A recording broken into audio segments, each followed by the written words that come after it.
Hello students, good morning. Welcome to the Bujingli School Trust संचालित जैनाचार्य Shri Ajramarji school online classes social science standard 6 chapter 16 local self government. Let's continue on page number 105. Previously हमने corporation से related बात की थी जिसमें हमने उनके कंपोजिशन, उनके एडमिनिस्ट्रेटिव सिस्टम और फंक्शन से रिलेटेड डिस्कस किया था. Now next topic is collector. Collector is an administrative head of the district. जो कलेक्टर होते हैं वो एडमिनिस्ट्रेटिव हेड होते हैं डिस्ट्रिक्ट के. बिसाइड्स बीइंग कलेक्टर ही और she works as a district magistrate and district election officer. सिर्फ collector होने की एक जिम्मेदारी नहीं होती, उसके अलावा भी कलेक्टर को एक डिस्ट्रिक्ट मजिस्ट्रेट का भी पोजीशन दिया जाता है और साथों साथ डिस्ट्रिक्ट इलेक्शन ऑफिसर भी अपॉइंट किया जाता है. Candidates are selected through UPSC means union public service commission और थ्रू दी प्रमोशन. जितने भी जो कैंडिडेट्स जो भी सिलेक्ट किए जाते हैं इसके अंदर एज अ कलेक्टर, उनको यूपीएससी का एग्ज़ाम देना होता है. It means union public service commission. या तो किसी के थ्रू रिकमेंडेशन या प्रमोशन के थ्रू उनको कलेक्टर बना दिया जाता है. State government appoints him her. जो भी कलेक्टर होता है आइदर ही या शी, मेल या फीमेल, उनको अपॉइंट स्टेट गवर्नमेंट करते हैं. ही और she maintains the administrative system in the district. उनको उनकी जिम्मेदारी होती है कलेक्टर की कि डिस्ट्रिक्ट के अंदर एडमिनिस्ट्रेटिव सिस्टम को मेंटेन करे. It is collector's duty to ensure that there is no shortage of essential commodities in the district. In fact इसके अलावा कलेक्टर की एक ड्यूटी होती है, उनको ये एंश्योर करना होता है कि कहीं पर भी पूरे डिस्ट्रिक्ट में कहीं पर भी जो एसेंशियल कमोडिटीज़ है यानी बेसिक जो ज़रूरतें हैं उनकी शॉर्टेज नहीं होनी, कमी नहीं होनी चाहिए लोगों को. Now we will talk about role of district collector is very important in panchayati raj. अब यहाँ पर हमने कलेक्टर के बारे में तो पढ़ा, लेकिन उनका जो खास रोल है, इम्पॉर्टेंट रोल है पंचायती राज सिस्टम में, वो क्या है? Let's see. Coordinates and manage the works of all departments at the district level. District level पे उनको कोऑर्डिनेट करना यानी मिलके कॉपरेशन के साथ काम करना और मैनेज करना सभी कामों को हर एक डिपार्टमेंट में, जैसे एग्जीक्यूटिव है, फाइनेंशियल है, हेल्थ है, सभी डिपार्टमेंट का वर्क देखने की जिम्मेदारी भी डिस्ट्रिक्ट कलेक्टर की होती है. Collector is the secretary of district planning committee which is responsible for the development of entire district. Collector एक डिस्ट्रिक्ट प्लानिंग कमेटी के सेक्रेटरी होते, उनका पोजीशन वो होता है जिस पे पूरे डिस्ट्रिक्ट की जिम्मेदारी होती है. It determines the number of members of the gram panchayat, allots the reserve seats in the gram panchayat. उसके साथों साथ डिस्ट्रिक्ट पंचायत का काम, ये डिस्ट्रिक्ट पंचायत में डिस्ट्रिक्ट कलेक्टर का ये भी काम होता है कि ग्राम पंचायत में कितने मेंबर्स को अलॉट करना है, कितनी सीट्स देनी है, ये भी उनको ही डिसाइड करना होता है. He determines to reserve the position of sarpanch for the scheduled caste, scheduled tribe, socially and educationally backward class and women. ऐसा ज़रूरी नहीं होता है ना कि जो रिच पीपल है उनको ही पोजीशन दी जाए. एज अ सरपंच की ड्यूटी दूसरे लोगों को यानी शेड्यूल कास्ट, एससी, एसटी और जो बैकवर्ड वुमेन्स है या दूसरे क्लास के लोग हैं उनको भी सरपंच की पोजीशन दी जा सकती है. Next topic is on page number 106 Mamlatdar. Mamlatdar is an administrative of taluka level. अब हमने वो डिस्ट्रिक्ट पंचायत की बात की थी, तालुका लेवल पे मामलतदार होते हैं. ही और his selection is done through the examination और promotion conducted by the state public service commission, GPSC. GPSC के एग्जाम्स देने के बाद ही एक को मामलेदार का पोजीशन मिलता है. किसी भी एक कैंडिडेट को जो भी ये एग्जाम पास करता है उनको, या तो आइदर उनको प्रमोशन मिल जाता है. मामलेदार is a revenue head of taluka which is made up of an average group of 50 villagers और मोर. मामलेदार का जो ग्रुप बनाया जाता है एक वो रेवेन्यू हेड होता है यानी जिसमें पैसे का कलेक्शन किया जाता है और मिनिमम एवरेज मेंबर्स होते हैं 50 या 50 से ज़्यादा. As an executive magistrate, he is directly responsible to the collector for the maintenance of law and order. In fact, वो executive magistrate है. Magistrate कौन होता है? जो जज का काम करता है.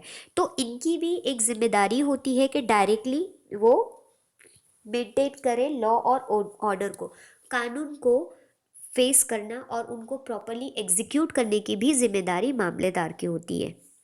Prepares voter list for the election of local self-government, conducts election, provides various types of certificates, manage and control midday meal, relief operation at the time of the natural disaster. अब इसके अलावा भी कुछ जिम्मेदारी है, जैसे वोटर लिस्ट को prepare करना कि कितने लोगों को इलेक्शन के लिए खड़े रहने देना है, कितने कैंडिडेट्स प्रोवाइड करने हैं। उसके अलावा इलेक्शन को कंडक्ट करना, सिंक्रोनाइज करना, अलग अलग टाइप्स के सर्टिफिकेट लोगों को देना, अलग अलग एग्ज़ाम्स लेना और कंट्रोल करना। मिड डे मील्स जो गवर्नमेंट स्कूल्स में दिए जाते हैं उनको भी देखना। रिलीफ ऑपरेशन, अगर कोई नेचुरल डिज़ास्टर यानी अर्थक्वेक आया, फ्लड आया, तो उस टाइम पर लोगों को रिलीफ करना, उनकी मदद करने की भी जिम्मेदारी होती है। Now the last topic on page number 106 is Lok Adalat. Let's talk about the Lok Adalat. Lok Adalats have been established with a view of to imparting justice to the poor, socially backward people, victims of natural disaster, people low income, etc. so that they are not deprived from the justice. वैसे हमें courts पता है कि courts में जाकर हम case लड़ सकते हैं, बट यहाँ पर लोक अदालत कुछ खास रीज़न से बनाया गया है।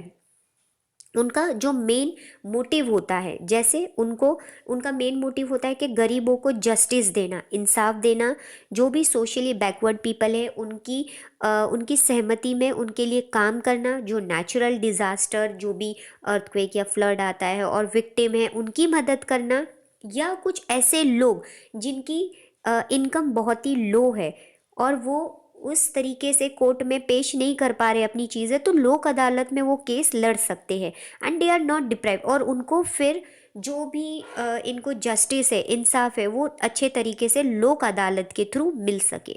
When both the parties agree they are called to Lok Adalat. दो पार्टीज, जब आपस में दो पार्टीज की लड़ाइयाँ होती है और वो अग्री करते हैं कि ठीक है हमें कोर्ट नहीं जाना है, लोक अदालत जाना है, तो वहाँ पर उनको बुलाया जाता है। Lok Adalat are the best option to solve dispute. ये सबसे बेस्ट तरीका है क्योंकि जल्दी हो जाता है, आमने सामने पार्टीज बैठती है और अपने पॉइंट्स रखकर फिर उसके ऊपर एक्शन का रिएक्शन लिया जाता है, उस पर फाइनल वर्डिक्ट दिया जाता है। Long term cases are dispose in such a way that no one loses और नो वन विन्स। अब लॉन्ग टर्म के जो केसेस होते हैं ना, जब कोर्ट्स में केस जाते हैं तो उसमें क्या होता है, ना तो कोई जीतता है ना कोई हारता है, क्योंकि कोई फैसला ही नहीं आता है। बट लोक अदालत में इनएक्सपेंसिव है, यानी ज़रा भी खर्चा नहीं आता है और जल्दी हो जाता है। No expense is there to file a case in it. Lok Adalat में केस फाइल करने का पैसा चार्ज नहीं होता है, जबकि आप अगर कोर्ट में अगर कोई केस डाल रहे हो तो आपको उसका पैसा देना पड़ता है, लॉयर हायर करना पड़ता है और बहुत सारे प्रोसेस होते हैं, पेपर वर्क करना पड़ता है, तो उसमें खर्चा ज़्यादा आता है। बट लोक अदालत में ऐसा कोई भी खर्चा नहीं आता है, एक्सपेंस बिल्कुल भी नहीं आता है। Long pending cases in court affairs are resolve and settled satisfactorily in Lok Adalat. बहुत सारे कुछ ऐसे केसेस होते हैं जो लॉन्ग रहते हैं, पेंडिंग केसेस रहते हैं, बहुत टाइम से जो चल रहे, उनको सॉल्व करके, सेटल करके, उनको प्रॉपर डिसीजन देने का काम भी लोक अदालत करती है। Lok Adalat frees the parties and witness from the difficulties of frequent visit to court.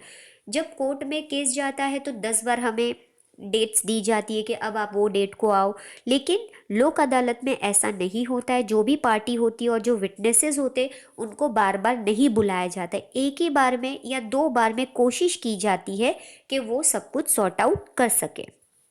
When settlement and agreement does not become possible, then Lok Adalat takes up the case in hand and decides the judgment that is acceptable to all the parties.